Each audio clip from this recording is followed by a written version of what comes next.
সাবেক সংসদ সদস্য গোলাম মাওলা রনি বলেছেন, বর্তমান পরিস্থিতি মোকাবেলা করার জন্য আওয়ামী লীগ 4টি সুনির্দিষ্ট পরিকল্পনা নিয়ে এগোচ্ছে।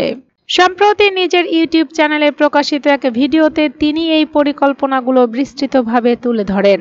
তিনি বলেন, আওয়ামী লীগের প্রথম কৌশল বা প্ল্যান এ হলো তারা এখনো মনে করছে শেখ হাসিনা বাংলাদেশের বৈধ প্রধানমন্ত্রী। যদিও প্রথমে পদত্যাগের কথা বলা হয়েছিল, এখন এ বিষয়ে নানা এলোমেলো কথা বলা হচ্ছে, যা মানুষের মনে দ্বিধা তৈরি করেছে যে শেখ হাসিনা আসলে পদত্যাগ করেননি। রাষ্ট্রপতিও ইতিমধ্যে বলেছেন পদত্যাগের প্রয়োজনীয় কাগজপত্র তাদের কাছে নেই।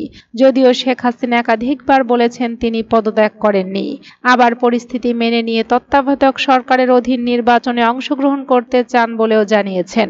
রনির মতে, এই প্ল্যান এ এর 99% কাজ চলছে গোপনে ভারতের সহযোগিতা এবং বিদেশি এজেন্ট ও বন্ধু বান্ধবদের সাহায্য নিয়ে, যার মূল লক্ষ্য হলো যে কোনো মূল্যে প্রধানমন্ত্রীর রূপে আবার ফিরে আসা।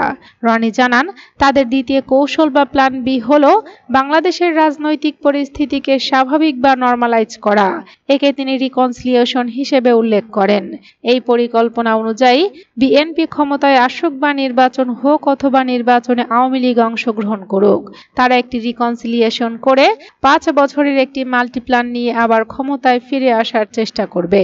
সাবেক এই সংসদ সদস্য বলেন, তাদের তৃতীয় কৌশল বা প্ল্যান সি হলো নির্বাচন যদি হয় তবে পাকিস্তানে ইমরান খান যেভাবে জেলখানাতে থেকে নির্বাচনে অংশগ্রহণ করে বিস্ময়কর সফলতা লাভ করেছিলেন, ঠিক একই পদ্ধতি আওয়ামী লীগ অবলম্বন করতে চাইছে। অর্থাৎ তাদের দলের লোকজন কোনো দলীয় ব্যানার ছাড়া স্বতন্ত্র প্রার্থী হিসেবে দাঁড়াবেন। এই প্রার্থীদের জন্য যত অর্থ খরচ করা লাগে আওয়ামী লীগ করবে এবং এর সঙ্গে এর সমর্থন থাকবে। এই সময় আওয়ামী লীগের যে সমস্ত ব্যবসায়ী ও নিউট্রাল লোকজন রয়েছেন তাদেরকে রাজনীতিতে সক্রিয় করার চেষ্টা করা হচ্ছে। গোলাম মাওলা রনি আরো বলেন, আওয়ামী লীগের চতুর্থ শেষ কৌশল বা প্ল্যান ডি হলো যে কোনো মূল্যে নির্বাচনকে বানচাল করা। এই পরিকল্পনা অনুযায়ী আওয়ামী লীগ ভারতের সাহায্য সহযোগিতা নিয়ে তাদের লোকজনকে দিয়ে পুরো নির্বাচন প্রক্রিয়াকে ঘিরে অরাজকতা তৈরি করতে চায়।